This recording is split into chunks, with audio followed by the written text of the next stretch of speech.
ബെൻടൻ്റെ പുതിയ comic സീരീസിൻ്റെ issue 1ൻ്റെ part 2 video ആണ് നമ്മൾ ഇന്ന് നോക്കാൻ പോകുന്നത്. ആദ്യത്തെ പാർട്ട് കാണാത്തവരുണ്ടെങ്കിൽ പ്ലേലിസ്റ്റ് ചെക്ക് ചെയ്യുക. അപ്പോൾ നേരെ വീഡിയോയിലേക്ക്.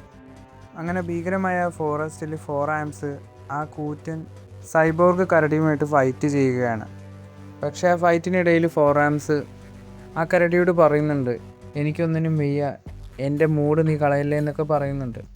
പക്ഷെ കരടി വിടുന്നില്ല, അവൻ്റെ മുഖത്ത് കടിക്കാനൊക്കെ വരികയാണ്. 4 ആംസ് അതിനെ തടഞ്ഞ് നിർത്തിക്കൊണ്ട് ഇങ്ങനെ പറഞ്ഞു, എടാ മണ്ടൻ കരടി, നീ കടിക്കാൻ പോകുന്നത് എൻ്റെ ഒറിജിനൽ ഫേസിനെ അല്ല. കരടി വീണ്ടും ആക്രമിക്കാൻ വന്നതോടുകൂടി 4 ആംസിന് ദേഷ്യം വന്നു. എന്നാൽ വാട, ഈ 4 കൈ വെച്ച് ഞാൻ നിന്നെ ശരിയാക്കി തരാമെന്ന് 4 ആംസ് പറയുന്നു.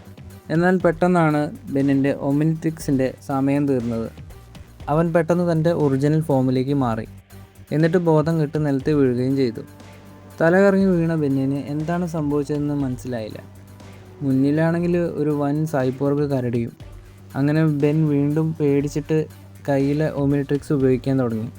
നേരത്തെ പോലെ വീണ്ടും എനിക്ക് ഹെൽപ്പ് വേണമെന്നൊക്കെ അവൻ മനസ്സിൽ പറഞ്ഞു. ബെൻ അവൻ്റെ കൈ മുകളിലേക്ക് ഉയർത്തിയതും ഇത്തവണ ഒരു വമ്പൻ പവറാണ് പുറത്തേക്ക് വന്നത്. തീജ്വാലകളൊക്കെ ഉള്ള നമ്മുടെ ഹീറ്റ് ബ്ലാസ്റ്റായിട്ട് ബെൻ മാറി. ഇതെന്ത് തേങ്ങയാണ് സംഭവിക്കുന്നതെന്ന് അവന് മനസ്സിലാവുന്നില്ല. എൻ്റെ ദേഹത്ത് തീ പിടിച്ചതാണോ എന്നൊക്കെ പറഞ്ഞ് ബെൻ അന്തം വിടുകയാണ്. തനിക്ക് ഈ പവർ കൺട്രോൾ ചെയ്യാൻ കഴിയില്ലെന്ന് മനസ്സിലാക്കിയ ബെൻ, എൻ്റെ അടുത്ത് നിന്ന് മാറിപ്പോ, എനിക്ക് കൺട്രോൾ കിട്ടുന്നില്ല എന്ന് അലറി വിളിച്ചതും അവിടെ വമ്പൻ എക്സ്പ്ലോഷൻ ഉണ്ടായി. ബെന്നിൻ്റെ ഹീറ്റ് ബ്ലാസ്റ്റ് രൂപത്തിൻ്റെ പ്രവൃത്തികളൊക്കെ കണ്ടതിന് ശേഷം ആ സൈബോർഗ് കരടി പേടിച്ചിട്ടുണ്ട് അവിടെ നിന്ന് ഓടിപ്പോയി. ഫോറസ്റ്റിലുണ്ടായിരുന്ന ആ വലിയ ലൈറ്റിങ്ങും പവറൊക്കെ കാരണം ആർമി ഉദ്യോഗസ്ഥരും അവിടെ എത്തി. ഇവിടെ എന്താ സംഭവിച്ചത്? ഉടൻ തന്നെ റേഡിയോയിൽ വിവരം അറിയിക്കുമെന്ന് ആർമി ഉദ്യോഗസ്ഥൻ പറയുന്നു. അങ്ങനെ ദൂരെ ഇതെല്ലാം നിരീക്ഷിച്ചുകൊണ്ടിരുന്ന നമ്മുടെ ഗ്രാൻഡ്പാ മാക്സിൻ്റെ ഫോണിൽ വോയിസ് മെസ്സേജ് ഇടും. ഗ്രാൻഡ്പാ, നിങ്ങളെവിടെയാ? ഇവിടെ കാര്യങ്ങളാകെ കൈവിട്ടുപോയി. എന്നാൽ അതേസമയം ഫോറസ്റ്റിൻ്റെ മറ്റൊരു വശത്ത് ഏതോ ശത്രുക്കളോട് ലേസർ തോക്കൊക്കെ ഉപയോഗിച്ച് പോരാടുന്നുണ്ടായിരുന്നു.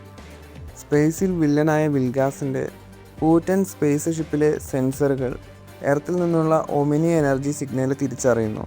വിവരം അറിഞ്ഞ് തൻ്റെ സിംഹാസനത്തിൽ ഇരുന്ന് ചിരിച്ചുകൊണ്ട് വിൽഗാസ് പറയുന്നു, ഒടുവിൽ അത് പുറത്തു വന്നു. ഈ പവറിന് എന്നെന്നും ഒളിച്ചിരിക്കാൻ കഴിയില്ലെന്ന് എനിക്കറിയായിരുന്നു.